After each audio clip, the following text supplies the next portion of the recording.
The medication cart hit the wall with a sound like a gunshot. Metal against concrete. Pills scattered across the polished floor of Grace Memorial Hospital's third-floor corridor, rolling in every direction like shrapnel. Red capsules, white tablets, blue gel caps, a rainbow of pharmaceuticals disappearing under equipment into corners beneath the feet of nurses who stopped to stare. Alexandra Sinclair stood frozen in the center of the hallway, her hands trembling as she looked down at the mess she'd created. Again. Her dirty blonde hair was pulled back in a messy ponytail, loose strands framing a face designed to be overlooked. A thin 3-centimeter scar cut across her left eyebrow, barely visible unless you knew to look. Her medium blue scrubs hung loose on her 5'4" frame, deliberately oversized, hiding the compact athletic physique underneath. She didn't move, just stared at the scattered pills with an expression of shame and resignation. "Are you kidding me right now?" The voice cut through the hallway like a scalpel through flesh. Dr. Vincent Ashford stood at the corridor's end, 6'2" of silver-threaded hair and chiseled jawline that had graced Los Angeles Magazine's Top Doctors issue 3 years running, Grace Memorial's chief of surgery. Behind him trailed residents like ducklings, young and eager to please. He strode toward Alexandra, expensive Italian shoes clicking against tile. "Sinclair," he said her name like something distasteful. "That's the third cart you've wrecked this month." Alexandra's gray-blue eyes remained fixed on the floor. Her shoulders hunched forward, making her small frame appear smaller. Defensive posture, the body language of invisibility. "I'm sorry, Dr. Ashford," her voice barely above a whisper. "The wheel caught on something. I'll clean it up immediately." The wheel caught on something. Ashford turned to his residents. "Ladies and gentlemen, this is what happens when hospitals lower their standards. 8 months and she still can't handle basic tasks." The residents shifted uncomfortably. One young man with kind eyes opened his mouth, then thought better of it. Ashford stepped closer, invading her space. "Do you have any idea how much those medications cost? That's coming out of my department budget." "Yes, sir, I understand." Alexandra dropped to her knees and began collecting pills. Her hands shook, visibly trembling as they picked up capsules one by one, a performance perfected over 8 months. But what Dr. Ashford didn't notice was how Alexandra's eyes moved, cataloging, assessing, calculating. 2 residents near the nurses' station, 3 nurses by the supply closet, 1 orderly with a gurney 50 feet down the hall, security camera at 11 o'clock, red light blinking. Fire exit 20 meters, right door ajar. Window at corridor's end, reinforced glass 4th floor drop. Her hands shook, but her mind was calm. Tactical. Running scenarios even as she played the incompetent nurse. Ashford didn't notice the precision of her movements collecting pills in the most efficient pattern. Didn't notice the small surgical scars on her hands, faded marks from shrapnel extraction. Didn't notice the 5-centimeter scar on her forearm, visible as she reached under equipment. And he certainly didn't notice that beneath her hunched posture, her center of gravity remained perfectly balanced. Ready to move. Ready for anything. "Just get it cleaned up," Ashford said dismissively. "And Sinclair, next time you want to play bumper cars, do it on someone else's floor." He strode away, residents following. "Let's continue rounds. We have actual important work to do." As they left, Alexandra heard one resident say quietly, "Dr. Ashford, that seemed harsh. She's trying her best." Ashford's response carried down the hallway. "Her best isn't good enough. I don't know who she knows on the board to still have a job. I've seen more competent nursing students." Laughter from the residents. Forced, uncomfortable, but laughter. Alexandra continued collecting pills. Methodical, efficient, her face showed nothing. Another nurse knelt beside her. Rebecca Whitmore, a woman in her 50s who'd worked at Grace Memorial 20 years. Kind eyes, graying hair, and a practical bun. "Don't let him get to you, honey," Rebecca said, helping gather antibiotics.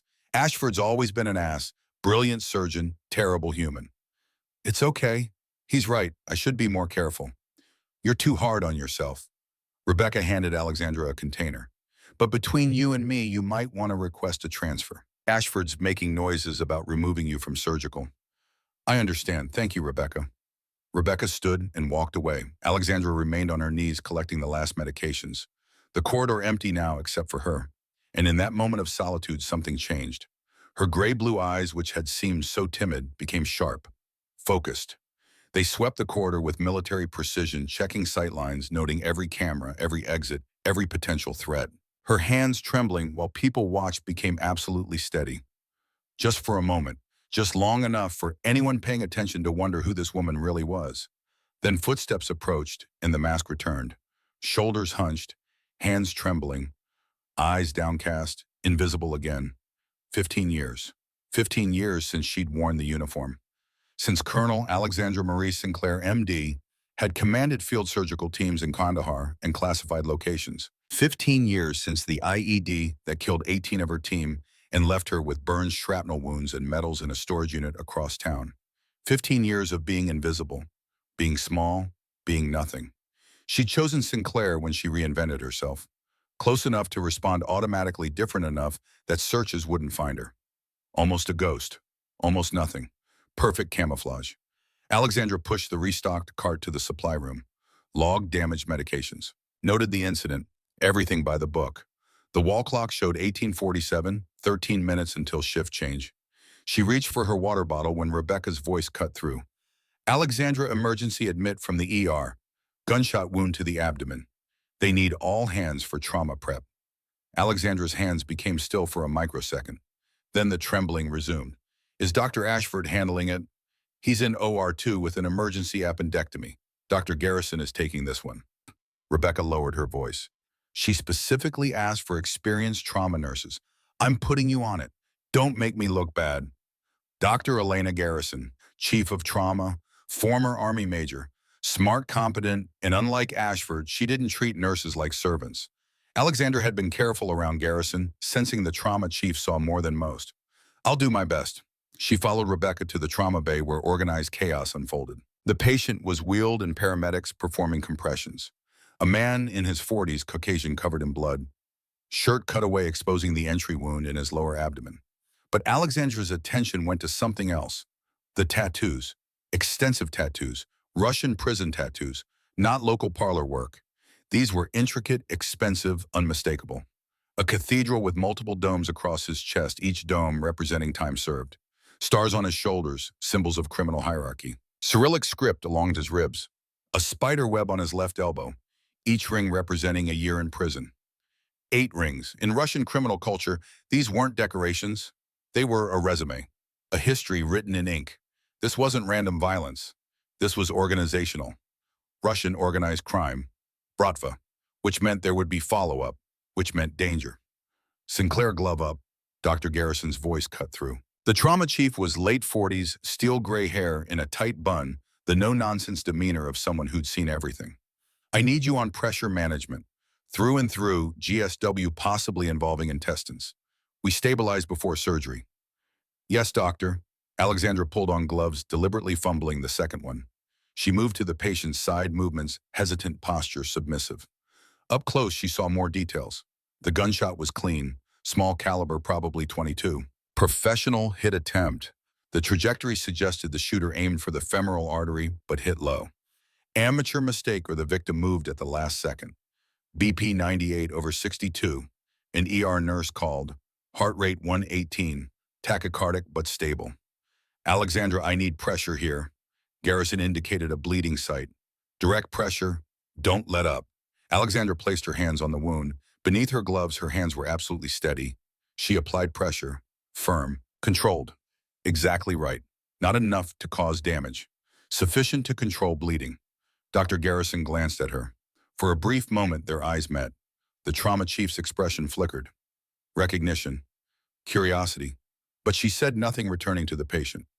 Someone get hospital security up here, Garrison ordered, and call LAPD. This is gang-related. I want police presence before his friends show up. As if summoned by prophecy, the trauma bay doors burst open. 3 men entered. They moved like soldiers, purposeful, coordinated, scanning for threats before focusing on their objective. Russians, late 20s to early 30s, expensive dark suits that didn't hide muscular builds. Visible at collars and wrists were extensive tattoos. Bratva, Russian organized crime. The lead man stepped forward. Tallest of the 3, maybe 5'11", with a shaved head and a scar from left ear to jaw. His suit jacket open enough to reveal elaborate neck tattoos. Orthodox crosses, barbed wire, Cyrillic script. We're here for Volkov, his English accented but clear. Moscow region, voice calm but steel underneath. He's our brother, we take him now. Dr. Garrison stepped between them, and the gurney hands raised, placating but stance firm. I'm sorry, but that's not possible. This man has a serious gunshot wound. He needs surgery immediately. You can wait. You don't understand. The man interrupted. He pulled back his jacket slightly, revealing a holstered Glock. We're not asking. The trauma bay went silent. Equipment beeped. Heart monitors traced rhythms, but the people froze. Everyone except Alexandra. Her hands remained on the wound, applying steady pressure. But her eyes tracked everything, cataloging threats, running scenarios. 3 visible gang members, all armed. She could tell by jacket, hang by stance. Probability of more outside. High, elevator 30 feet back, stairwell 20 feet left. 23 people in the bay, including patients, civilians, non-combatants. Sir, I understand your concern. Garrison's voice remained steady. But if we move him now, he will die. The bullet may have nicked intestines. He's bleeding internally. Is that what you want? The lead man's jaw tightened. Hand moved toward his weapon. One of the other men moved toward the gurney. Younger, maybe 25, nervous energy, making him dangerous. Miss, step away, he said to Alexandra, English more broken. Now. Alexandra kept her head down, voice frightened. I can't. If I release pressure, he'll bleed out. Step away. The man reached for her shoulder. That's when the trauma bay doors exploded open again. 7 more men entered. These were different, older, more tattoos, more expensive suits. They moved with the confidence of ownership. The lead man was in his 50s, silver hair slicked, back, entire neck covered in intricate tattoos. Stars on shoulders visible through his shirt. This was high-ranking, lieutenant or higher. His presence shifted the atmosphere immediately. Even the first 3 men straightened, showing deference. Who is Volkov? The silver-haired man's English was perfect. No accent. The lead man from the first group pointed to the gurney. Antonov, sir, this is Dmitry Volkov. Shot 2 hours ago in a territory dispute. We're taking him to our doctor. Antonov. Victor Antonov. Alexandra knew the name. Bravo captain operating out of Los Angeles. Suspected of everything from trafficking to contract killing. Never convicted. Too smart. Too connected. Antonov stepped closer, looking at the patient with cold eyes. Then his gaze swept the room, assessing everyone, every exit, every threat. When his eyes landed on Alexandra, small and hunched and trembling, they passed over without interest. So do you go, just another scared nurse. Nothing to worry about. This is Grace Memorial Hospital, Antonov said conversationally, but with an edge. Not the hospital with the federal witness. The silence was suffocating. 23 people suddenly aware something had gone very wrong. Sir, the lead man's voice carried confusion. We had information that a protected witness is being held at a Los Angeles hospital under FBI protection. We thought it was here. Antonov's expression darkened, disappointed. It's not. The hospital is 5 blocks north. Memorial Hospital. We came to the wrong location. Oh no, Alexandra thought. Wrong hospital meant no objective. But they had already exposed themselves. Already shown faces. Already committed felonies. Then we leave, one younger man said. No, Antonov's voice cut like a blade. We've already exposed ourselves. Cameras, witnesses. He looked at Garrison. You called police, yes. Garrison didn't answer, but her expression said everything. Antonov nodded slowly. Then this hospital has become a problem. No one leaves. No one calls. We secure this location until we determine next moves. Sir, you can't, Garrison started. Antonov pulled a suppressed Glock from his shoulder holster. He didn't point it at anyone, just held it casually. A statement, not a threat. I can, doctor, and I will. His eyes swept the room. Now, everyone away from doors, hands visible. Anyone reaches for a phone, they die. Anyone tries to leave, they die. Anyone causes problems, everyone dies. Clear. The trauma bay staff backed away, hands rising. Patients looked terrified. One young nurse was crying silently. Alexandra kept her hands on Volkov's wound, head down, body language screaming, "Don't notice me." You, Antonov pointed at Rebecca near the supply cabinet. You're senior nurse, yes, I can tell. Rebecca's voice shook. Yes, sir. How many people in this hospital right now, total? I don't know exactly. Maybe 200. It's evening visitor hours ending, but 200, Antonov nodded. Good, not too many to manage. He turned to his men and began speaking rapid Russian. Alexandra understood every word. 2 years in Eastern Europe had taught her fluent Russian. Antonov was saying, secure all exits, no one in, no one out. Anyone tries to leave, shoot them. Anyone calls police, shoot them. We hold this position until we determine if the primary target has been moved. If he has, we relocate. If not, we disappear. But we do not leave witnesses. No witnesses meant execution. Meant 200 people dead to cover a mistake. The Brava dispersed with military precision. They'd done this before. Hostage situations, siege tactics. Alexandra's mind calculated rapidly. 10 confirmed Brava members, all armed with suppressed weapons. Hospital with 200 civilians. Police response to Code Silver 8 to 12 minutes from alert. SWAT deployment another 15. But Garrison hadn't completed the call. This was about to become a massacre, if not handled correctly. Doctor, Alexandra whispered to Garrison. The patient's bleeding has slowed. I can apply a pressure dressing and secure it. He'll be stable for transport. Garrison looked at her surprised. Sinclair, you? Yes, Alexandra kept her voice meek. Yes, do that. Alexandra's hands moved with sudden confidence, applying the pressure dressing with expert precision. Anyone watching closely would see the transformation. The incompetent nurse becoming something else. Garrison saw it. Her eyes widened, but she said nothing. Volkov's vitals were holding. BP stabilizing. Heart rate coming down. He'd survive if they got him to surgery within the hour, Antonov noticed. He stepped closer, watching Alexandra's hands. You know trauma medicine. Not a question, an observation. Alexandra kept her eyes down, voice barely audible. I took some extra training, basic emergency response. I wanted to be more useful. You're very calm for someone scared. I'm terrified, sir. I'm just trying to help. It's all I know. Antonov studied her another moment, cold eyes assessing. Then he dismissed her as unimportant. Just another nurse. He turned away. Secure the patient. We're moving him once the situation is assessed. That's when the alarm started blaring. A shrill electronic shriek echoed through the trauma bay. Red lights began flashing. Automated announcements played. Code Silver, Code Silver. All personnel initiate lockdown procedures. This is not a drill. Someone had triggered the emergency alert. Somewhere in the hospital, someone realized what was happening and hit the panic button. Antonov's expression went from cold to frozen, jaw tightening. Lockdown protocol, he said to his men in Russian. Seal all entrances. Prepare to defend. Kill anyone who tries to enter. His men moved immediately, pulling weapons, taking positions, checking sight lines. And Alexandra Sinclair, call sign Reaper, former colonel and combat surgeon, realized she couldn't stay hidden anymore. Because if she did, 200 people were going to die. The emergency alarm shrieked through Grace Memorial. Red lights flashed rhythmically. Automated announcements echoed coldly.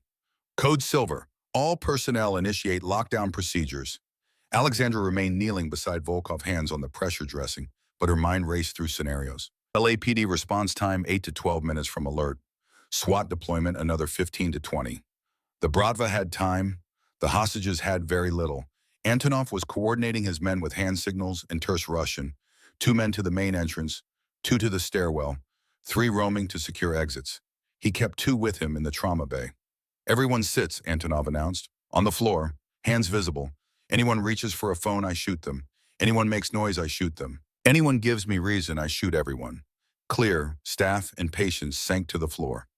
Rebecca was crying. A young nurse was hyperventilating. One resident looked like he might vomit. Alexandra remained beside Volkov. Her eyes tracked Bratva positions with precision. Antonov turned to one of his men. Check every room on this floor. I want an exact count. Separate medical staff from patients. The man nodded and left. You, Antonov pointed at Alexandra. Small nurse. Come here. Alexandra stood slowly, keeping her posture hunched. She shuffled toward him. What's your name? Alexandra, sir. Alexandra Sinclair. You know trauma medicine, Alexandra Sinclair. Sometimes, sir. I usually work surgical floor. I help where I can. Then you're not important. He turned to Garrison. You're the trauma chief. Yes. Good, you'll treat my men if injured. You understand? Garrison nodded, pale but defiant. Antonov spoke rapid Russian to his men. Alexandra understood every word. The target is at Memorial Hospital 5 blocks north. We hold these hostages until the hit team confirms elimination or relocation. Then we disappear. No witnesses can identify us. No witnesses meant execution. 200 people murdered. Alexandra shuffled back toward the gurney. Her fingers, hidden beneath Volkov's dressing, found a sealed scalpel in the trauma supply tray. She palmed it into her scrub pocket. Small, sharp, potentially useful. A Bratva member with Orthodox cross tattoos approached the seated staff. Everyone empty pockets, phones, keys, everything. Put on floor. They complied. He kicked the pile away, scattering phones across tile. Then a sound from outside. A single gunshot. Suppressed. A soft thump. Everyone froze. Antonov's radio crackled. Russian. Security guard neutralized. Second floor. He was calling police. Body hidden in supply closet. One nurse sobbed. Rebecca tried to comfort her. Garrison stepped forward. Please, let the patients go. They're not a threat. They're sick, injured. They need care. Antonov looked at her with something like pity. Doctor, I have killed 47 people in my life. Most were not threats. Most were just necessary. You understand necessary? Garrison said nothing. I thought so. Antonov gestured to his men. Secure the doors. Alexandra, Garrison's voice quiet. The teenager in bed 3, anxiety attack, hyperventilating. He might pass out. Alexandra glanced at bed 3, a 17-year-old admitted with a broken arm, now gasping, face pale, eyes wide with terror. They're going to kill us, the teenager was saying. They're going to kill everyone. Let me help, Alexandra said to Garrison. They moved to bed 3. The teenager was panicking, breathing rapid and shallow. You're having a panic attack, Garrison said gently. Try to breathe with me. Slow. In through nose, out through mouth. Alexandra opened the medication drawer, scanning contents. Lorazepam, midazolam, ketamine. Dr. Garrison, she said, voice submissive. I could give him 2 milligrams of lorazepam sublingual. It would calm him faster, keep him from drawing attention. Garrison looked at her sharply. How do you know the dosage? I read a lot. Medical journals. I want to go to PA school someday. Garrison's eyes narrowed, studying Alexandra's face. Do it. I'm watching. Alexandra administered medication. Her eyes tracked Bratva positions. Door guards getting tired, poor discipline. Leaning against walls, attention drifting. Stairwell guards focused outward, not watching hostages. Then she saw movement through windows, overlooking the parking lot. Hospital security. 3 officers in dark uniforms advancing toward the building. Weapons drawn, handguns not rifles. Insufficient training for hostage situations. Insufficient firepower. They were going to breach without knowing what they were walking into. It would be a massacre. 5 seconds to decide. Stay hidden and watch people die. Or act and expose 15 years of carefully constructed invisibility. Alexandra thought of the gasping teenager, of Rebecca crying, of Dr. Garrison, who treated her with decency. She thought of the 18 members of her team who died in Kandahar because she'd been too slow, too careful, too afraid to act. Captain Rodriguez, Sergeant Williams, Lieutenant Kim, Corporal Jackson, 14 others. She made her decision. Dr. Garrison, she whispered, voice absolutely calm now. No tremor, pure control. In 5 seconds, drop to the floor and cover your head. Don't ask questions, just do it. Garrison's eyes widened. What? Now, again, Garrison dropped, and Alexandra's body transformed instantly. Shoulders squared, spine straight, hands absolutely still. She moved. The scalpel flashed in Alexandra's hand like lightning in a dark sky. Her left hand grabbed the nearest guard's gun hand, redirecting his weapon toward the ceiling with a grip that locked his wrist joint. Her right hand, holding the scalpel with surgical precision, slashed across his wrist tendons in one fluid motion. Flexor carpi radialis, palmaris longus, flexor carpi ulnaris. 3 tendons severed in less than a second. His hand opened involuntarily, muscles no longer responding to neural commands. The Glock fell. Alexandra caught it midair with her left hand, the weapon settling into her grip with the familiarity of thousands of hours of training. Glock 1915 rounds in the magazine, plus 1 chambered, 16 total. She pivoted using the guard's body as a shield, positioning him between herself and the other armed men. Other guards were turning, weapons rising, but they were too slow, their training insufficient for what was happening. Thoop, thoop, thoop. 3 controlled shots. Right shoulder of the second guard disabling his gun arm. Left thigh of the third dropping him without killing. Fire extinguisher mounted on the wall behind them, the red cylinder exploding in a cloud of white powder that created instant concealment. Everyone down, Alexandra's voice rang out. Not the timid whisper of Sinclair, the incompetent nurse. This was a command voice, an officer's voice, the voice of someone who'd led soldiers in combat zones. Get behind the beds now! Staff scrambled. Patients dove for cover. Rebecca grabbed 2 other nurses and pulled them behind a crash cart. Antonov moved faster than Alexandra expected. Weapon up, trained professional reflexes. He fired twice. Alexandra rolled behind a crash cart as rounds punched through metal, the distinctive thup-thup of suppressed fire. She came up on the other side, but Antonov had already adapted. He had Rebecca now using her as a shield gun pressed against her temple. "Drop the weapon," he shouted. Alexandra's gray-blue eyes locked onto his. No fear, no hesitation. Just cold tactical calculation honed by 15 years of combat. "You won't kill her," Alexandra said. Her voice was calm, matter-of-fact, stating simple truth. "If you do, you lose your leverage. And then I will eliminate every man in this room, starting with you." Antonov's eyes widened. This wasn't the scared nurse anymore. This was something else entirely, something he hadn't anticipated. "Who are you?" Someone very tired of being underestimated. Security officers burst through the doors, the three she'd seen through the window now inside the trauma bay. They saw armed Russians hostages on the floor, chaos everywhere, blood on the tile. The Bratva at the entrance spun toward them, weapons tracking new targets. Alexandra saw the disaster unfolding in slow motion, her combat-trained mind processing faster than conscious thought. Crossfire. Civilians in the line of fire. Security officers without proper cover, without tactical vests, without the training for this. Russian gangsters with better weapons and better training. "Security, stand down!" Alexandra roared, her command voice cutting through the chaos. "You don't have clear shots, you'll hit hostages." A young officer, maybe 25, too much adrenaline flooding his system, and not enough training to control it, didn't listen. He fired. The round missed his target, struck an IV pole, ricocheted at an angle Alexandra's brain calculated automatically through years of ballistics training. Trajectory toward bed 4, elderly patient, male, recovering from cardiac surgery. He couldn't move fast enough. Alexandra tracked the bullet's path, saw where it would hit, knew the old man was dead unless someone acted immediately. She dove. The round struck her left shoulder, spinning her. Pain exploded through her body, white-hot and overwhelming nerve endings, screaming. But she didn't drop her weapon. 15 years of training overrode pain. She rolled through the impact, came up on one knee, fired 3 times through the agony. Thup, thup, thup. 3 Brava members dropped.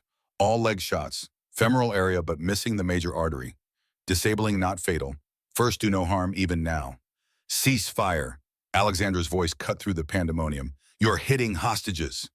The officers froze at the authority in her voice training, kicking in despite confusion following orders from someone who clearly knew what they were doing. They began pulling civilians toward the exits, creating safe corridors. Antonov still had Rebecca. He was backing toward the stairwell, using her as mobile cover, his tactical training evident in every movement. "Everyone stops or she dies," he said. Blood ran down Alexandra's arm, soaking through her scrubs, dripping onto the floor. But her gun hand was steady, rock solid despite the wound. "Let her go." "Who are you?" Antonov asked again, genuine curiosity mixing with tactical assessment. "I'm exactly what I need to be." Alexandra's vision was starting to tunnel, peripheral vision darkening. Blood loss catching up. But her voice remained calm, professional. The voice of someone who'd worked through worse injuries. "Backup is coming," she continued. "Your operation is blown. You have 2 choices, surrender and live, or die here." For a long moment standoff, 2 professionals evaluating each other, both trained, both experienced, both willing to kill if necessary. Then Antonov spoke in Russian to his men. "Fall back, regroup outside. This location is compromised. We abort the primary mission." He shoved Rebecca forward. She stumbled into Alexandra's arms. The Brava retreated through the stairwell, firing covering shots that forced everyone to stay down, rounds punching into walls and equipment. By the time Alexandra reached the door, they were gone, disappeared into the stairwell's depths. Rebecca collapsed against her, sobbing. Thank you. You saved us. You saved everyone." Alexandra held her awkwardly with one arm, her other arm useless now, blood pooling beneath her feet. "You're okay, everyone's okay." Dr. Garrison appeared pale and shaking, but functioning. "Sinclair, your shoulder, through and through, missed major vessels by centimeters. You'll need surgery." "I'll be fine." "What you just did?" Garrison stared at her with new eyes, seeing someone completely different from the nurse she thought she knew. "That wasn't nursing. That was military combat. Special operations combat. What are you?" Alexandra swayed, blood loss and adrenaline crash hitting simultaneously. "Someone who's really bad at staying hidden." She looked around, staff staring with shock and awe, injured Bratva being restrained by security. Dr. Vincent Ashford standing in the doorway, his face a portrait of complete bewilderment, unable to process what he'd just witnessed. "Dr. Ashford," Alexandra said politely, her voice returning to its timid tone. even as blood ran down her arm in steady streams. I think I need to sit down now. Her legs gave out. Garrison caught her before she hit the floor. Someone get trauma supplies. I need a gurney here now. As Alexandra's vision tunneled toward darkness, she heard Rebecca's voice, distant and confused. Who is she really? And Garrison's response, amazed and uncertain. I think we're about to find out.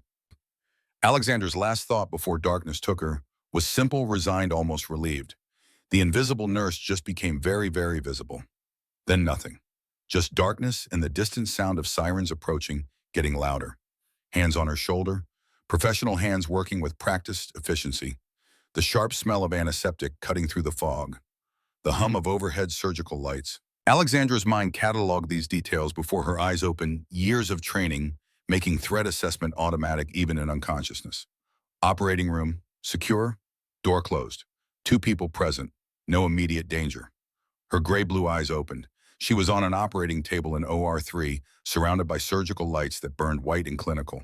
Dr. Elena Garrison stood over her, working on her shoulder wound with the focused intensity of someone who'd done field surgery under fire. A surgical tech stood nearby, monitoring vitals on the screen. She's coming around, the tech said quietly. Let her wake naturally, Garrison replied without looking up from her suturing. I have questions that need answers. Alexandra's mind calculated rapidly despite the lingering anesthesia. OR3 was in the secure wing.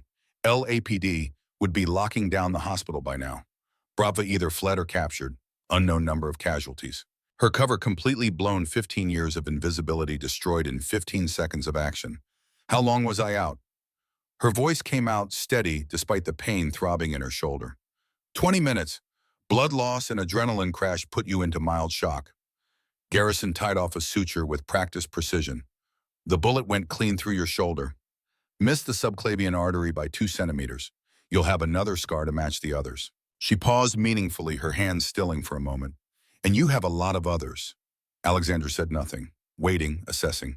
Garrison set down her instruments and pulled off her surgical gloves with sharp, efficient movements. Shrapnel scarring on your hands. Burn marks on your left side pattern consistent with IED blast. Emergency laparotomy scar on your abdomen. These are combat injuries, Sinclair, not accidents, not random trauma. Still, Alexandra remained silent, watching Garrison's face. I served too, Garrison continued quietly, her voice dropping to something almost confessional. Army Medical Corps, Major, Iraq 2008. I know what combat trauma looks like. I know how soldiers move, how they assess rooms, how they handle weapons. She leaned closer. What you did in that trauma bay was tactically brilliant. You disarmed a trained killer in seconds, used concealment, took precise, non-lethal shots while wounded. That's not from reading medical journals. Dr. Garrison, I made calls while you were out. Garrison interrupted, pulling a tablet from the counter and turning it toward Alexandra. To Walter Reed, to Fort Bragg, to people who might know a 5'4" combat medic with your particular skill set. The screen showed a military personnel file, heavily redacted but enough visible to matter. Colonel Alexandra Marie Sinclair, 15 years, Special Operations, combat surgeon, multiple deployments, awards and decorations blacked out. Status, medical retirement. Date of death listed as 2 years prior. Closed casket. Death certificate on file. This Colonel Sinclair was awarded 2 Silver Stars and 3 Bronze Stars, Garrison said, reading from the screen.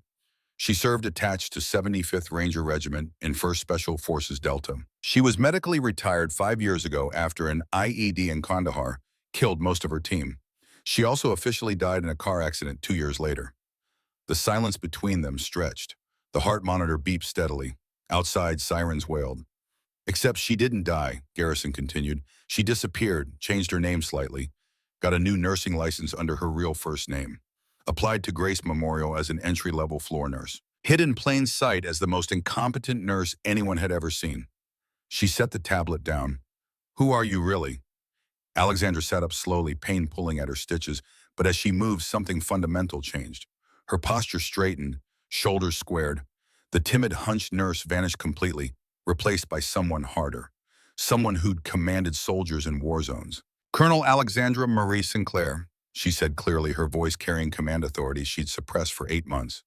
Special Operations Combat Surgeon, call sign Reaper, 15 years in Joint Special Operations Command, primarily attached to 75th Ranger Regiment and 1st SFD. She met Garrison's eyes directly.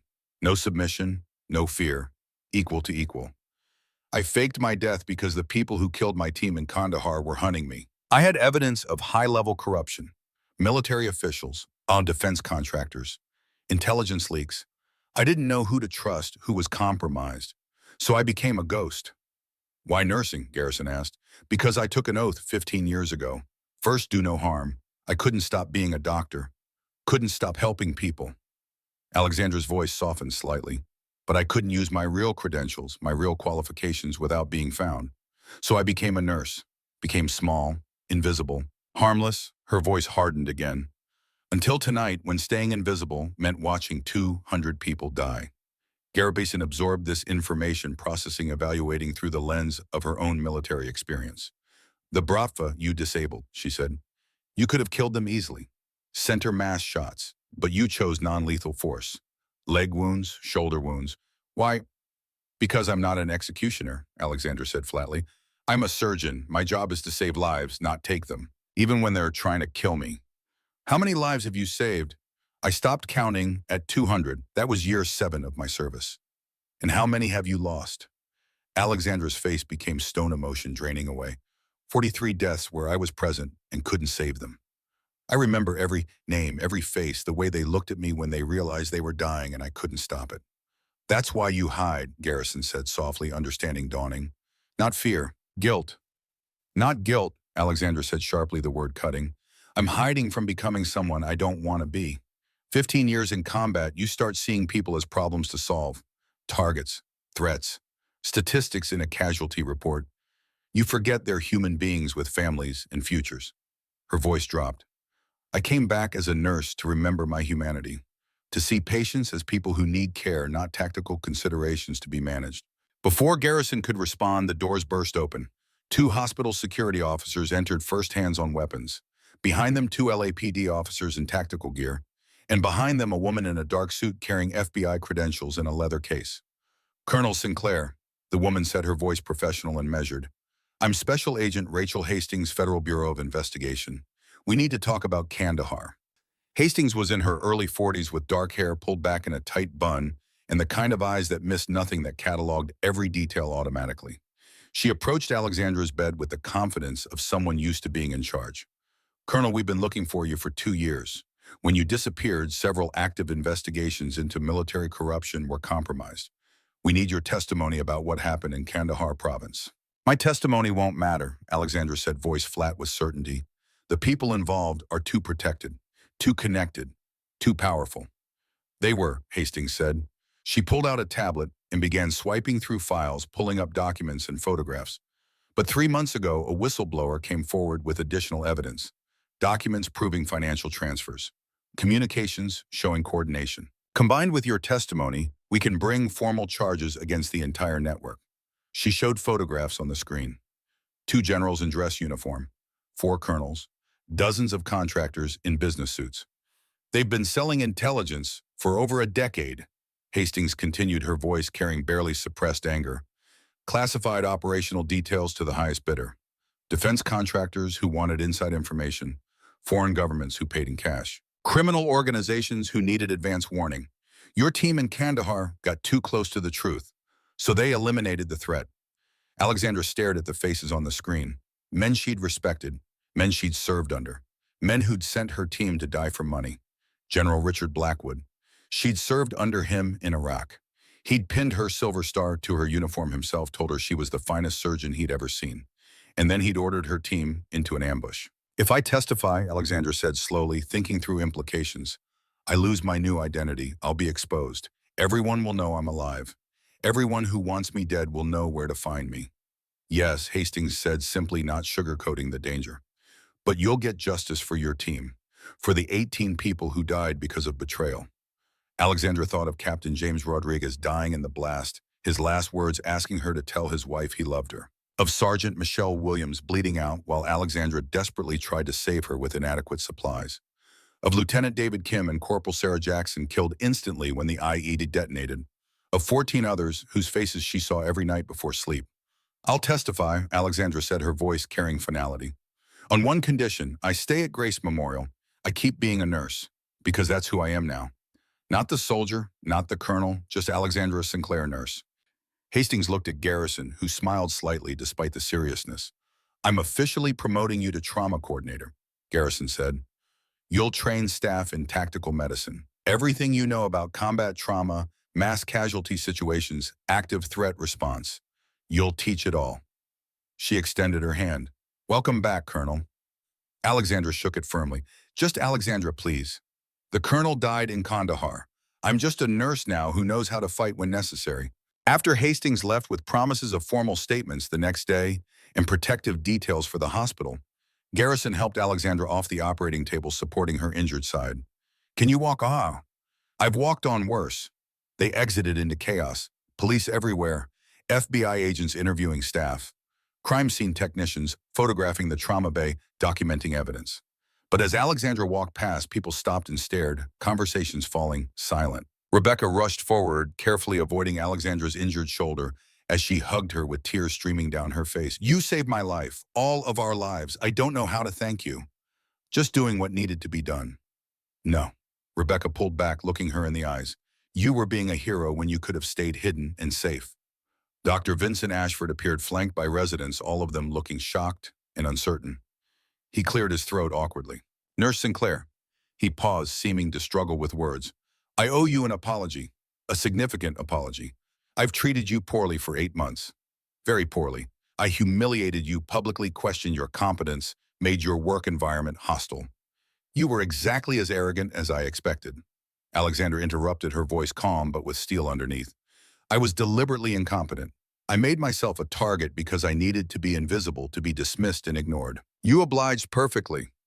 She met his eyes. But we're clear on something, Dr. Ashford. If you ever speak to me or any other nurse that way again, I'll file formal complaints. With the hospital, with the state board, with anyone who'll listen. Your brilliant surgery doesn't excuse being a terrible human being. Clear. Ashford's face flushed red. Crystal clear. And I've enrolled in your tactical medicine course. I'd like to learn from you if you'll have me as a student. We'll see if you can keep up. Alexandra walked into the trauma bay. The teenager with the panic attack was still there, calmer now, the lorazepam working through his system. You gave me medicine, he said as she approached. You saved all of us. You're a hero. I gave you 2 milligrams of lorazepam, Alexandra said, checking his monitor with professional detachment. Your heart rate is 78, normal. You're being discharged tonight, but follow up with your doctor within 48 hours. Consider therapy. Tonight was traumatic, and you'll need to process it. Yes, ma'am. Thank you for everything. Alexandra moved to check on Dmitry Volkov, the wounded Bratva member whose arrival had triggered everything. His vitals were stable.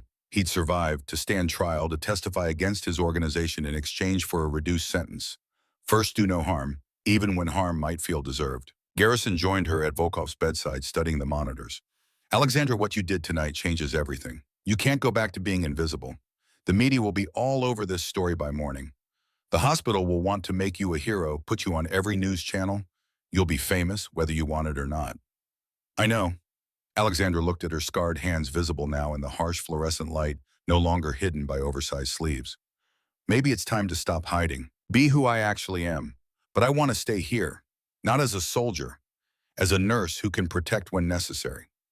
Why nursing specifically? With your qualifications, you could do anything. Because nurses see patients as people, not problems to solve. Nurses hold hands when people are scared, provide comfort when medicine isn't enough.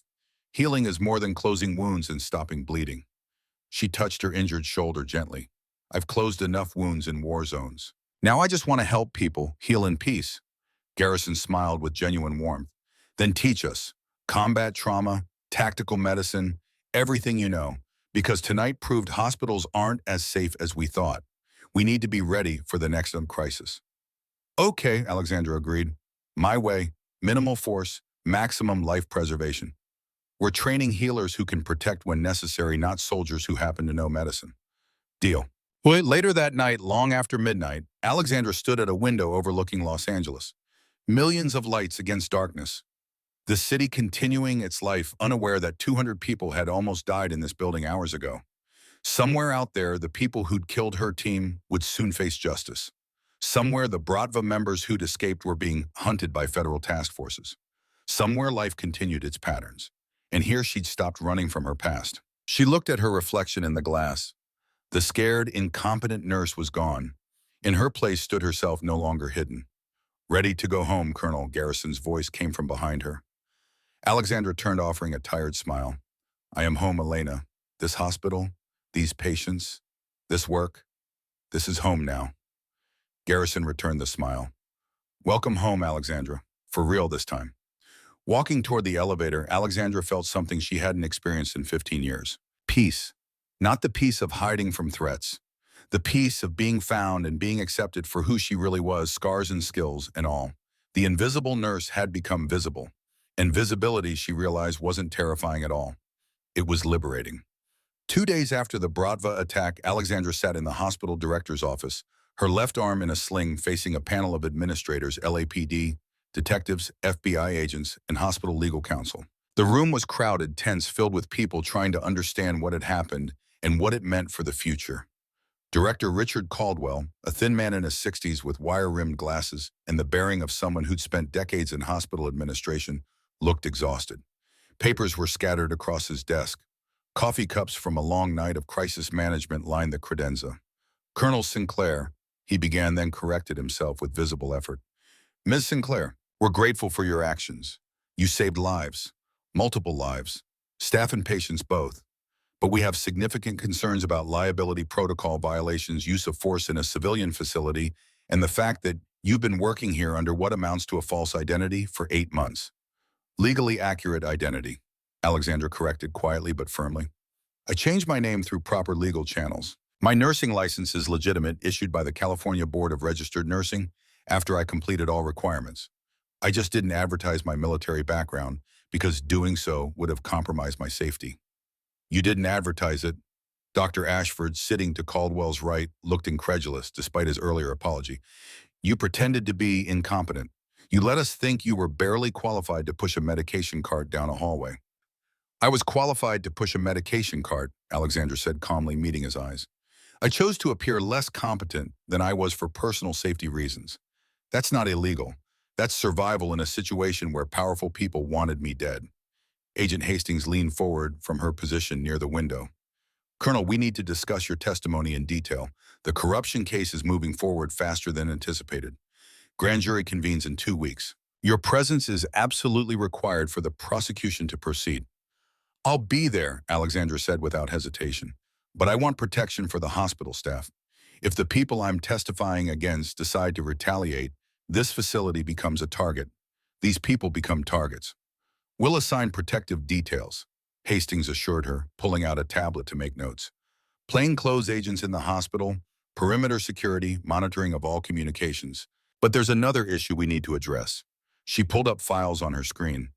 "Viktor Antonov is talking, not directly to us, but through his attorney as part of a plea negotiation. He claims his organization has had a contact inside Grace Memorial for the past 6 months. Someone on staff who's been feeding them information about federal witnesses and protected persons being treated here." The room went silent, the implications sinking in. "A mole?" Alexandra said, the tactical part of her mind already running through possibilities. "Inside the hospital. That's how they knew to come here looking for the witness, even though they got the location wrong." "That's his claim," Hastings confirmed. "He says they've been paying someone on staff for patient information. Names, room numbers, medical conditions, security protocols, visiting schedules. That's how they knew about the witness at all and how they almost got the right hospital." She looked around the room at the assembled staff. "We're investigating quietly, but we need help. Colonel, you've been here 8 months. You're trained to observe, to notice patterns. Have you seen anything suspicious? Anyone who might be vulnerable to recruitment or coercion?" Alexandra thought back through 8 months of deliberately staying invisible but noticing everything. Conversations overheard while people assumed she wasn't listening. Patterns noticed while people assumed she wasn't competent enough to understand their significance. People who asked too many questions about certain patients. "Dr. Gerald Pembroke," she said slowly, choosing her words carefully. "Cardiology. He's been at Grace Memorial for 3 years, but 6 months ago his lifestyle changed noticeably. New car, expensive European model, expensive watch, Rolex Submariner, designer suits that cost thousands. He claims his stock investments paid off, but the timing is suspicious. Right when Antonov says they recruited someone." She paused, organizing her thoughts. He also has database access for cardiac consultations, which means he can see patient files across departments. And I've seen him working late multiple times alone when most of the hospital is empty and security is minimal. Hastings made detailed notes. Anyone else? Michael O'Brennan, Alexandra continued. IT administrator. He has unrestricted access to all hospital computer systems, all security camera feeds, all patient databases. I've seen gambling apps on his phone when he's fixing computers at the nursing stations. Gambling debt is classic leverage for turning someone into an informant or asset. Anyone on the nursing staff, Hastings pressed. Alexandra hesitated. This was harder, more personal. Nurses were her colleagues, her community, the people she'd been protecting by staying invisible. I don't want to accuse anyone without solid evidence. Colonel, we need names. Even possibilities help us narrow the investigation. Rebecca Whitmore, Alexandra said reluctantly, the words tasting bitter. She's been a nurse here 20 years. Good person, competent, caring, dedicated. But 3 months ago, her daughter Emma was diagnosed with acute lymphoblastic leukemia. The medical bills are destroying her financially. Experimental treatments cost hundreds of thousands. Insurance won't cover most of it. She met Hastings' eyes. People do desperate things when their children are dying, but I don't believe Rebecca would betray patients. I don't. She's proven herself trustworthy. We'll be discreet in our investigation, Hastings promised. We'll verify alibis, check financial records, monitor communications. Without tipping off the actual mole if there is one, Caldwell cleared his throat, redirecting the meeting. Regardless of the investigation, we need to address your employment status, Mrs. Sinclair. Dr. Garrison has recommended we create a new position for you, Director of Tactical Emergency Medicine. You would train staff in combat trauma protocols, active threat response, mass casualty management. Essentially, you'd teach them everything you know about operating under crisis conditions. I accept, Alexandra said immediately. However, Caldwell continued, his tone becoming more serious. This position requires full disclosure of your background. No more hiding. Your military service, your qualifications, your awards, your entire service record. Everything becomes part of your official employment file. The board needs to know who they're employing, especially given the legal exposure. Alexandra took a breath, feeling the weight of 15 years of hiding lifting away. I understand completely. I accept those terms. Good. Caldwell stood, extending his hand across the desk. Welcome back to the living Colonel Sinclair. Officially this time. After the meeting, Alexandra walked through the hospital corridors, aware of how different everything felt. People stared openly now, whispered, pointed. The invisible nurse had become a celebrity overnight, transformed from incompetent to hero in the space of 15 violent seconds. She found Dr. Garrison in the trauma bay, reviewing patient charts from the incident, documenting everything for the inevitable lawsuits and investigations. How did it go? Garrison asked without looking up. I'm officially employed and officially visible, Alexandra said. They're also investigating a possible mole. Someone's been feeding patient information to the Bravo for months. Garrison's expression darkened, her pen stilling on the paper. Any suspects? 3 possibilities. But I don't know which one is actually guilty, if any. Alexandra looked at the trauma bay, still showing signs of violence. Bullet holes patched with temporary covers. Bloodstains being cleaned by housekeeping. Equipment damaged by gunfire being cataloged for replacement. Elena, if there is a mole, they know I'm a threat now. They know I can identify patterns, recognize suspicious behavior, connect dots that others miss. I just painted a target on my back by testifying against the corruption network. Then we keep you safe, Garrison said firmly, setting down her pen. Hospital security is doubled. LAPD has officers stationed on every floor. FBI is running background checks on everyone with access to sensitive patient information. You're not alone in this fight. I've been alone for 15 years, Alexandra said quietly, the admission costing her something. I'm not sure I remember how to not be alone, how to trust people with my safety. Garrison put a hand on her good shoulder, the gesture gentle and grounding. Then it's time to learn. You're part of a team again, whether you're comfortable with that or not.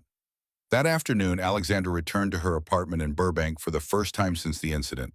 It was a small studio in a quiet neighborhood, deliberately bland, deliberately forgettable. The kind of place where no one asked questions about the quiet woman who kept to herself. She packed methodically muscle memory from years of rapid deployments, the few possessions that mattered. Photographs of her fallen team kept in a locked box under the bed. Medals in a separate container, each one wrapped in tissue paper, each one representing blood and sacrifice. a journal containing 15 years of memories she couldn't forget and couldn't share with anyone. Her phone buzzed. Unknown number. Her hand moved toward the Glock in her waistband before she caught herself. Civilian life. Different rules. She answered cautiously. Hello, heavy breathing on the other end. Then a voice electronically distorted, completely unrecognizable. You should have stayed hidden, Colonel. Now you're going to die like your team did. Slowly, painfully, while people you care about watch. The line went dead. Alexandra's jaw tightened, rage and fear mixing into something cold and tactical. She immediately called Hastings. Someone just threatened me. Electronically distorted voice. They knew about my team. They knew specific details about how they died. We're tracing it now, Hastings said, typing rapidly in the background. Stay where you are. I'm sending protection to your location immediately. But Alexandra was already moving, old instincts flooding back like muscle memory. Checking windows, securing doors, scanning roof lines for sniper positions, planning escape routes and fallback positions. She pulled the metals box from her closet and opened a hidden compartment in the bottom false bottom she'd installed years ago. Inside, wrapped in an oilcloth, was her service weapon, Glock 19 compact and well-maintained. She'd kept it cleaned and ready for 15 years, hoping never to need it again, but knowing hope wasn't a strategy. She chambered around the mechanical sound familiar and comforting. 20 minutes later, 2 FBI agents arrived at her apartment building and they swept the area professionally, found nothing immediate, but agreed to maintain surveillance while Alexandra relocated to a safer location. Alexandra returned to Grace Memorial that evening, the hospital feeling safer than her exposed apartment. She found Rebecca in the break room crying quietly, trying to muffle the sound. Rebecca, what's wrong? The older nurse looked up, her eyes red and swollen mascara running. My daughter, Emma. She's not responding to the standard treatment protocol anymore. Her oncologist is saying we need to try experimental therapy. It costs $400,000. Insurance won't cover it because it's not FDA approved, yet still in trials. She sobbed, the sound raw and broken. I don't know what to do. I can't lose her. She's 19. She has her whole life ahead of her. College, career, family. I can't let her die. Alexandra sat beside her, putting her good arm around Rebecca's shoulders, offering the physical comfort that words couldn't provide. We'll figure something out. Grace Memorial has emergency medical funds. I'll talk to administration, to Garrison, to the board, to anyone who'll listen. We'll find a way. Why would you help me? Rebecca asked, pulling back to look at Alexandra's face. After everything. After I cried on you during the attack. After I was weak when you were strong. Because you were kind when you didn't have to be, Alexandra said simply. And because I understand desperate situations. I understand what people will do to save the ones they love. That doesn't make you weak. That makes you human. Rebecca hugged her, careful of the injured shoulder, her tears soaking into Alexandra's scrubs. Thank you so much. As Alexandra left the break room, her phone buzzed again. Hastings. We traced the call. It came from inside Grace Memorial Hospital. Somewhere on the 3rd floor. The call was made approximately 20 minutes after you left the director's meeting. Alexandra's blood went cold ice spreading through her veins. The threat wasn't external. It was here, in the building, among people she worked with. Someone who knew her movements, her schedule, her vulnerabilities. She walked to the 3rd floor nursing station with purpose, now no longer hiding, no longer making herself small. Night shift was just beginning. Fewer people, easier to observe patterns. Dr. Pembroke walked past, talking on his phone in hushed tones she couldn't quite hear. His body language was tense, defensive, the posture of someone hiding something. He saw her watching, and his expression flickered with something. Fear, calculation. He ended his call abruptly and walked away quickly. Michael Brennan sat at a computer terminal, ostensibly running system diagnostics. But Alexandra noticed him accessing patient files, specific files, federal witness protocols, protected person documentation. His fingers moved too quickly, too practiced, someone who'd done this many times before.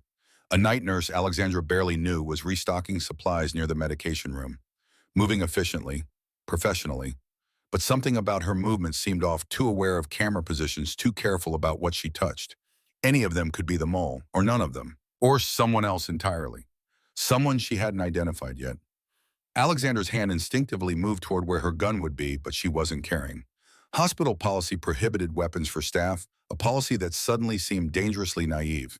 She was unarmed in a building with someone who wanted her dead. Her phone buzzed.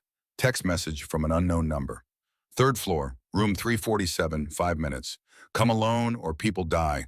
Lots of people, starting with Rebecca's daughter, room 347. Alexandra pulled up the patient roster on the nearby computer terminal. Post-surgical patient, recovering from appendectomy, stable condition, young male, early 20s. 5 minutes to decide. Comply with the threat or call for help and risk civilians dying. Risk Emma dying. She looked at the nursing station. Rebecca was there now, reviewing charts for her shift, completely unaware her daughter had just been threatened. Dr. Garrison was in her office down the hall, working late as usual. Innocent people who would become targets if this went wrong. Alexandra made her decision with the cold, tactical clarity of someone who'd made life and death decisions for 15 years. She walked toward room 347, alone, unarmed except for the scalpel in her pocket, ready to face whoever was threatening her. Because Colonel Alexandra Sinclair, callsign Reaper, had learned in Kandahar that sometimes the only way to protect people was to make yourself the target, to draw fire away from those who couldn't defend themselves. She pushed open the door to room 347, and everything went dark as something hit her from behind consciousness, fleeing. Alexandra woke to cold metal against her wrists, zip ties professional grade. Her hands were bound behind her back, secured to a chair that had been bolted to the floor, the kind of preparation that took time and planning. She was still in room 347, but the patient was gone. The hospital bed pushed against the wall, window blinds closed, blocking any view from outside. The only light came from the dimmed overhead fixture, casting long shadows. Standing in front of her was Dr. Gerald Pembroke, holding a suppressed pistol with the casual familiarity of someone who'd used weapons before. "Hello, Colonel," he said, his usual polished demeanor gone, replaced by cold calculation. "I was hoping you'd stay hidden. Would have made everything so much simpler." Alexandra's vision cleared, adrenaline burning through the lingering effects of whatever had knocked her out. Taser probably based on the muscle aches. Her left shoulder throbbed where she'd been shot 2 days ago, stitches pulling against movement. "You're the mole," she said, voice steady despite the situation. "I prefer information, broker," Pembroke said with a slight smile devoid of warmth.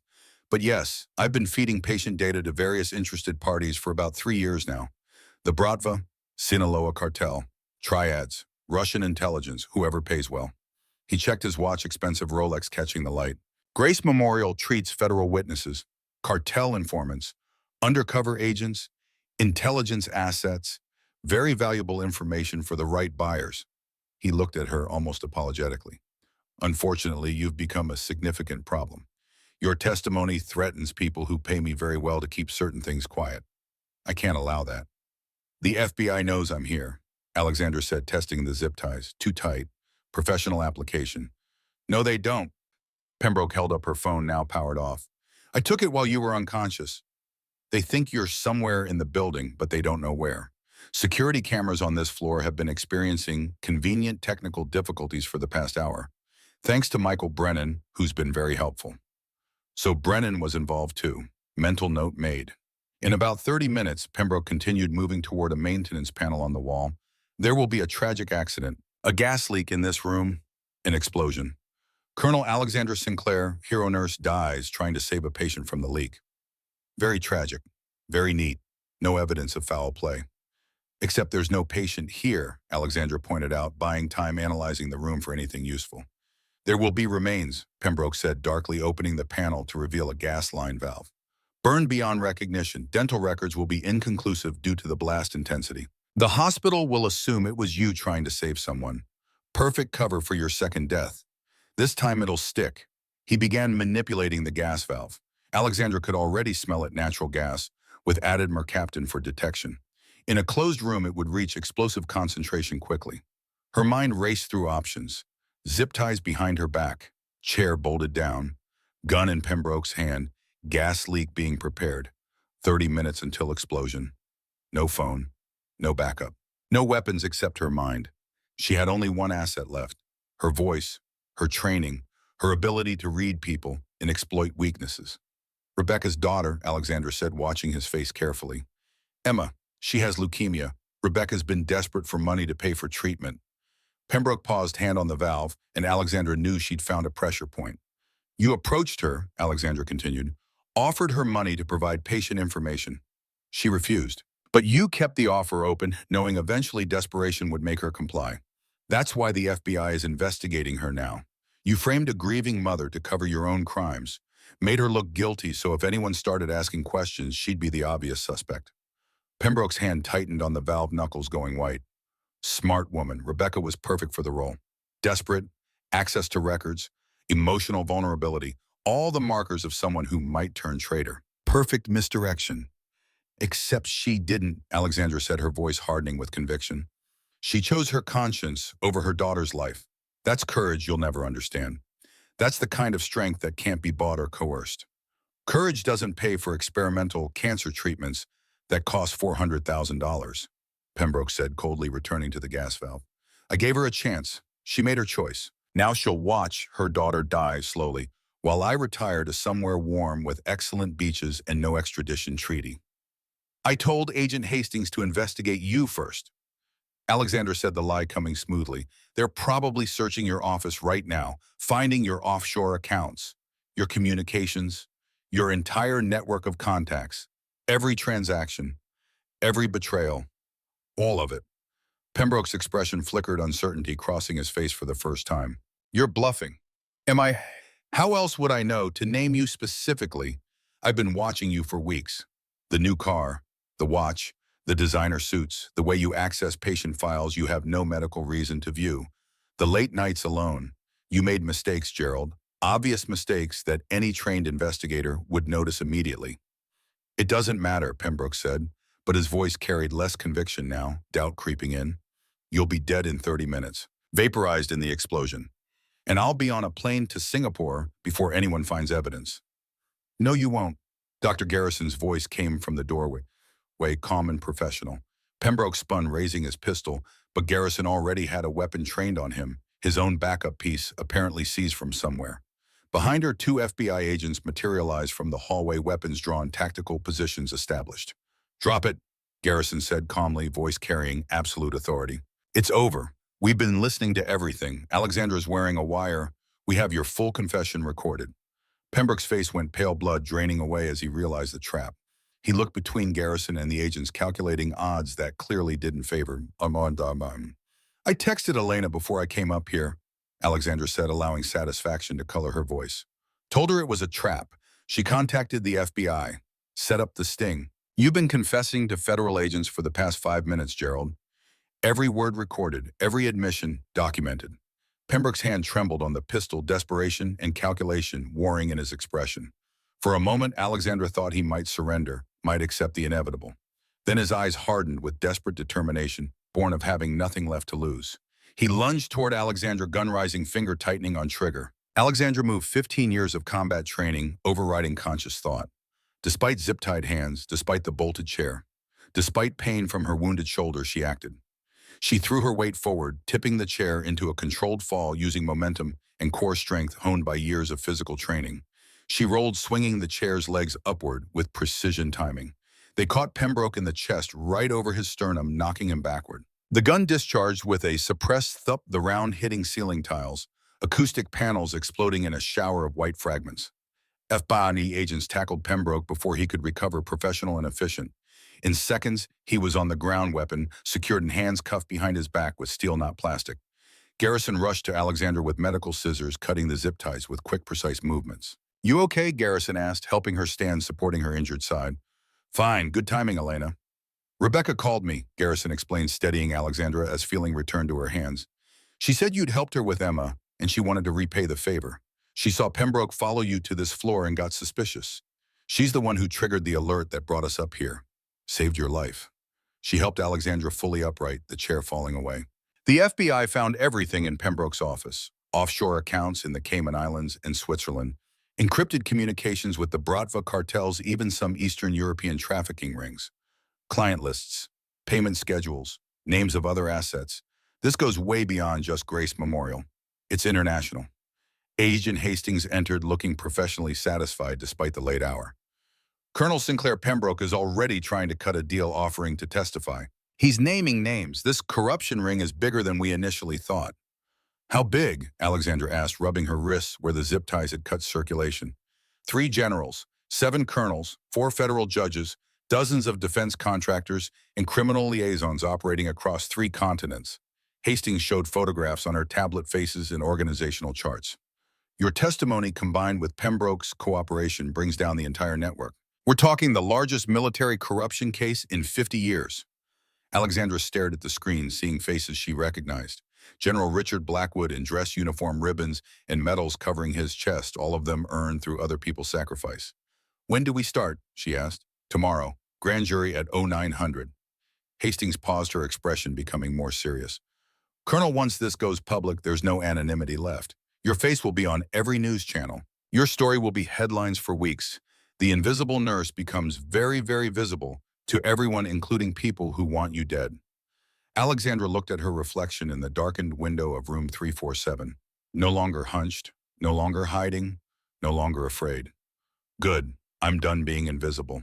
Done running from the parents, done letting fear control my choices. 3 weeks later, federal courthouse, downtown Los Angeles. The courtroom was packed beyond capacity, standing room only. Journalists filled the gallery, cameras prohibited, but notebooks flying. Military officials in dress uniform sat in the front rows, some supporting the prosecution, others there to support their fellow officers facing charges. Victims' families clustered together, some crying, some stoic, all of them waiting for justice, delayed 15 years.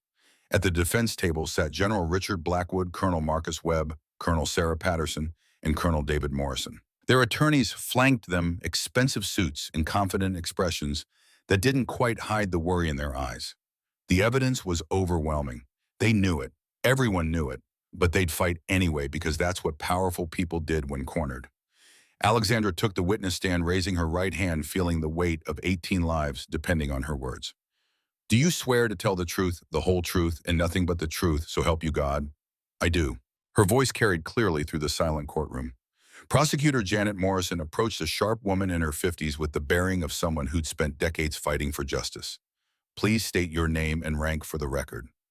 Colonel Alexandra Marie Sinclair, United States Army, retired. Special Operations Combat Surgeon, service number 773-29481. She recited the number she'd memorized 20 years ago during basic training. Colonel Sinclair, can you tell the court what happened on August 14, 2015 in Kandahar Province, Afghanistan? Alexandra took a breath, feeling the courtroom hold its collective breath with fear.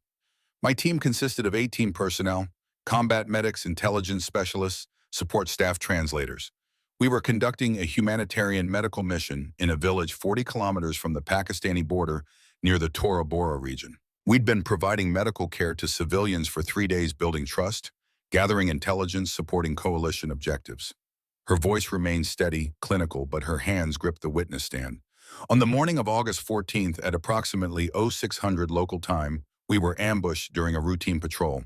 The attackers knew our exact position, our patrol routes, our radio frequencies, our vehicle order. They jammed our communications at the precise moment we were most vulnerable, the moment we were crossing a dried riverbed with limited maneuverability. How do you know this attack was coordinated and not opportunistic? Morrison asked. Alexandra pulled documents from the folder in front of her, evidence she'd carried for 15 years, protected through multiple deployments and evacuations. I photographed these classified mission orders before the attack. I had a feeling something was wrong, that we were being set up, so I documented everything I could. She held up the first document for the court. These orders show our route was changed at the last minute, 6 hours before departure. The original route was through secured territory. The changed route went directly through a known insurgent stronghold, an area we'd been specifically told to avoid. Who authorized the route change? Alexandra pointed directly at the defense table, her finger steady as a surgical instrument. General Richard Blackwood. He claimed it was for operational security, to avoid a compromised route. Actually, it was to ensure my team would be eliminated before we could report what we'd discovered. The courtroom erupted, voices rising, the judge's gavel banging for order. Overruled, the judge said to the defense's objection. The witness may continue. Alexandra's voice grew stronger, finding power and truth after years of silence. The ambush was textbook military precision. IED detonated first, disabling our lead vehicle and killing Captain James Rodriguez instantly. Small arms fire from 3 elevated positions, creating a kill box we couldn't escape. RPG strike on our communications truck, eliminating our ability to call for help. They knew exactly where to hit us, exactly when we'd be most vulnerable, exactly how to maximize casualties. What happened to your team, Colonel? Captain Rodriguez died in the initial blast. Sergeant Michelle Williams bled out from shrapnel wounds to her femoral artery, while I tried to save her working with inadequate supplies and no backup. Lieutenant David Kim and Corporal Sarah Jackson were killed instantly by the RPG strike, their bodies burned beyond recognition. 14 others died from gunfire, secondary explosions, or shock while I tried to save them with limited equipment and no support. Her voice cracked for the first time, emotion breaking through professional control. I survived by hiding under Captain Rodriguez's body for 6 hours. I listened to insurgents searching for survivors, calling to each other in Pashto and Arabic. I heard them speaking on American military radios using our encryption protocols, coordinating with someone who had access to our operational details. The courtroom was absolutely silent now, 200 people barely breathing. "Why didn't you report this immediately?" Morrison asked gently, giving her time to collect herself. Alexandra looked directly at General Blackwood, meeting his eyes across the courtroom. Because General Blackwood was and is Deputy Director of Defense Intelligence. He had the power to classify evidence as top secret, to declare deaths, combat casualties, and close investigations, to make witnesses disappear quietly, to destroy careers and reputations. She paused, letting the implications sink in. 3 members of my team survived the initial ambush besides me. Corporal Nathan Foster, Specialist Lisa Chen, Sergeant Marcus Thompson. All 3 died in separate accidents within 6 months of returning home. Car crashes, house fires, suicide, the official report said. But I knew better. I knew if I came forward, if I testified, I'd be next. So what did you do? I faked my death, changed my name, destroyed my identity, became invisible, and I waited for the right time, for the right evidence, for the right opportunity to bring these men to justice without getting killed in the process. Morrison began presenting evidence, methodically building the case piece by piece. Photographs of the ambush site showing the precision of the attack. Financial records showing payments from defense contractors to numbered offshore accounts. Communications between Blackwood and intermediaries encrypted but now decoded. Phone records, bank transfers, witness statements. The paper trail was overwhelming, damning, impossible to refute. Then Morrison called her next witness. The prosecution calls Michael Brennan. The IT administrator from Grace Memorial walked to the stand, hands cuffed, 2 federal marshals flanking him. He'd taken a plea deal, 20 years reduced to 10, in exchange for testimony against everyone else. "Mr. Brennan, how long did you work with Dr. Pembroke in his information brokering operation?"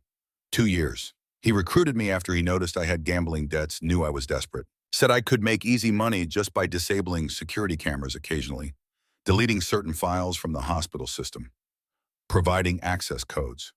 Did you know what he was doing with the information? Not at first. I thought it was corporate espionage, medical companies stealing research. Then I figured it out. He was selling patient information to criminal organizations. By then I was in too deep. He said if I stopped, he'd turn me in, ruin my life. Did you help, Doctor? Pembroke attempt to kill Colonel Sinclair. Brennan nodded miserably, shame evident on his face. I disabled the cameras on the 3rd floor. Gave him access codes to the gas line maintenance panel. I didn't know he was actually going to kill her. I swear. I thought he just wanted to scare her into leaving town, into dropping the investigation. More testimony followed. More evidence. Former colleagues of Blackwood's who'd noticed suspicious patterns. Defense contractors who'd received classified information they shouldn't have had. Intelligence analysts who'd seen operational details leaked to hostile forces. The prosecution built their case brick by meticulous brick, each piece of evidence interlocking with the others, creating a structure of guilt impossible to demolish.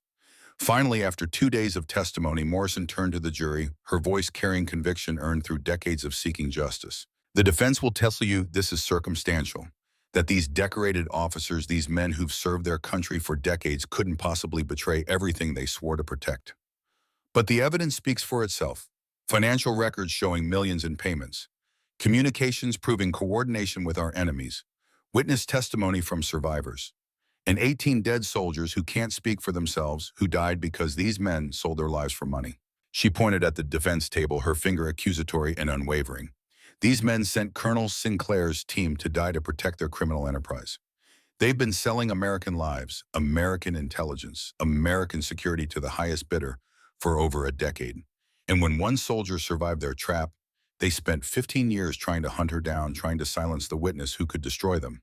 The trial lasted 2 weeks. Defense attorneys fought desperately, challenging evidence, attacking witnesses, creating reasonable doubt wherever possible. But the evidence was too strong, Too comprehensive, too overwhelming. The jury deliberated for 8 hours, unusually long for such a clear case, but they wanted to be thorough, wanted to be certain. Guilty on all counts, all defendants. General Blackwood showed no emotion as the verdict was read, his military bearing intact even in defeat. But Alexander saw his hands tremble slightly. Saw the moment he realized his life as he'd known it was over, that he'd spend his remaining years in a federal prison. Sentencing came a week later, the courtroom packed again for the final chapter. General Richard Blackwood, 40 years in federal maximum security, prison, no possibility of parole. Colonel Marcus Webb, 35 years. Colonel Sarah Patterson, 30 years.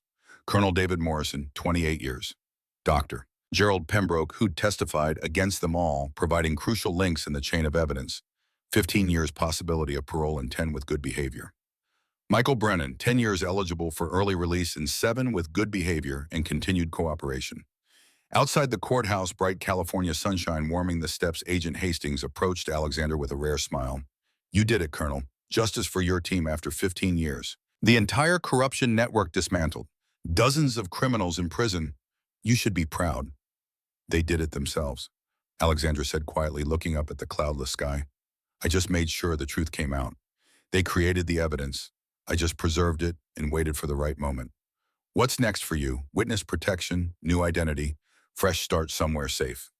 Alexandra looked back at the courthouse, then toward the distant skyline of Los Angeles, her chosen home. "Next, I go back to Grace Memorial. I teach, I help people. I build something that lasts beyond revenge and justice. I build a legacy of healing, not just punishment." She smiled, genuine warmth breaking through tactical reserve. "I've spent 15 years surviving. Now I want to live. Really live. Openly, honestly, without fear controlling every decision." She returned to Los Angeles that evening as the sun set over the Pacific. Grace Memorial's lobby had transformed a banner hanging from the ceiling, reading, "Welcome home, Colonel Sinclair," in bold letters. Staff applauded as she entered, the sound echoing through the marble space. Rebecca rushed forward with Emma, both of them crying happy tears, mother and daughter reunited in health and hope. "They convicted them," Rebecca said, pulling Alexandra into a careful hug. "All of them. It's all over the news. You did it. You got justice." "It's over." Alexandra confirmed, the weight of 15 years finally lifting. "It's finally over." Dr. Garrison met her at the entrance to the medical wing, professional satisfaction evident in her smile. "Ready for your first official day as Director of Tactical Emergency Medicine?" "More than ready. Let's start building something better." The conference room held 20 nurses and doctors, Alexandra's first official class people who'd chosen to learn from her despite her unconventional path. "Good evening. I'm Colonel Alexandra Sinclair. Some of you knew me as the incompetent floor nurse who couldn't push a medication cart without crashing it. That was a role I played because I needed to be invisible, to be dismissed, to be safe." She rolled up her sleeves, showing scars without shame. "These represent 15 years of combat medicine in the worst conditions imaginable. I'm going to teach you everything I learned. Not to make you soldiers, but to make you protectors. Because what happened with the Bratva attack proved hospitals aren't safe sanctuaries anymore. We need to be ready to protect our patients when violence comes to our doors." The training began, immediately transforming theory into practice. Over the following months, Alexandra revolutionized Grace Memorial's approach to emergency medicine. Combat trauma protocols adapted for civilian settings, mass casualty triage systems, active threat response training, psychological first aid for staff and patients, tactical communication under stress. Rebecca's daughter, Emma, received experimental treatment funded by donations Alexandra had quietly organized through hospital channels and private fundraising. The leukemia went into remission within 3 months. Emma returned to UCLA healthy and determined to become a doctor herself, inspired by the woman who'd saved her mother's life. Dr. Ashford enrolled in the tactical medicine course and proved to be an excellent student, his arrogance replaced by genuine humility and desire to learn. He became one of Alexandra's strongest advocates, recommending the training program to hospitals across California. 2 months after the trial, Alexandra stood on the hospital roof at sunset, watching the city transition from day to night, millions of lights beginning to glow against gathering darkness. Dr. Garrison joined her at the railing, 2 colleagues comfortable in silence. "You've changed everything here," Garrison said finally. "The training program is expanding to 12 other hospitals across 3 states. Medical journals are requesting research papers. You're officially famous, Alexandra. No more invisibility." "I'm officially tired," Alexandra said with a smile. "But it's good work. Important work. Work that matters. Any regrets about giving up invisibility? About exposing yourself to all the dangers that come with being known? Only that I wasted 15 years hiding when I could have been helping people openly. Alexandra looked at her scarred hands, no longer hidden, no longer sources of shame. I could have been teaching training, making a difference. Instead, I let fear control me. You were protecting yourself, Garrison said gently. That's not wasted time. That's survival. You did what you needed to do to stay alive long enough to get justice. Maybe. Alexandra's phone buzzed. A message from an unknown number, but this time not threatening. Colonel Sinclair, this is PFC Daniel Martinez. Captain Rodriguez was my uncle. Thank you for getting justice for him and the others. My family can finally have peace. We can finally grieve properly knowing the truth, knowing someone fought for them. Alexandra showed the message to Garrison, emotion tightening her throat. That's why it was worth it, Garrison said softly, understanding the weight of those words. That's why all of it, the hiding, the waiting, the fear, the exposure, and all of it was worth it. Yes, that's exactly why. And 6 months later, the Combat Medic Training Program had trained over 400 medical professionals across Southern California with expansion planned nationwide. Alexandra stood in front of a new class of 50 students, the largest yet. True strength isn't loud, she told them, sharing lessons learned through blood and sacrifice. It's quiet, patient, waiting for the moment it's absolutely necessary before revealing itself. But when that moment comes, strength acts decisively without hesitation, without fear controlling the response. A student raised her hand, young woman with eager eyes. Colonel, do you regret hiding for so long? Do you wish you'd come forward sooner? Every single day, Alexandra said honestly, no hedging, no softening the truth. But I learned something important during those 15 years. Sometimes we hide because we're afraid of consequences. And sometimes that fear is justified, keeping us alive when exposure would mean death. But eventually we have to choose. Stay hidden and safe but ineffective. Or stand up, risk everything, and make a real difference in the world. She smiled, the expression reaching her eyes. I'm glad I finally chose to stand up, even though it took me 15 years to find the courage. The class ended. Students filed out chatting about techniques and protocols and scenarios. Rebecca appeared at the doorway with Emma, both of them healthy now, the crisis past, the future open before them. Colonel Emma got accepted to UCLA Medical School. She wants to be a trauma surgeon inspired by everything you've done. Alexandra hugged the young woman, fierce and proud. You'll be excellent. Come see me anytime you need advice or just someone to talk to who understands the pressure. Thank you for everything, Emma said, her voice thick with emotion. You saved my mom. You saved me. You changed our entire lives. After they left, Alexandra walked through the hospital that had become her home, her purpose, her future. Past the 3rd floor where she'd been humiliated daily for 8 months. Past room 347 where she'd nearly died in a gas explosion. Past the trauma bay where she'd fought the Bratva and revealed herself to the world. She reached the lobby and stopped at the plaque the board had installed, bronze and permanent. In honor of Colonel Alexandra Sinclair and all medical professionals who serve with courage, compassion, and quiet strength. The invisible guardians who protect us daily. She stood looking at it, thinking of 18 names, 18 faces, 18 lives that deserve to be remembered, honored, avenged. Her phone rang. Garrison. Alexandra, we have a mass casualty incoming. Multi-vehicle accident on the 405 freeway. ETA 5 minutes. I need you in the trauma bay. I need your expertise in leadership.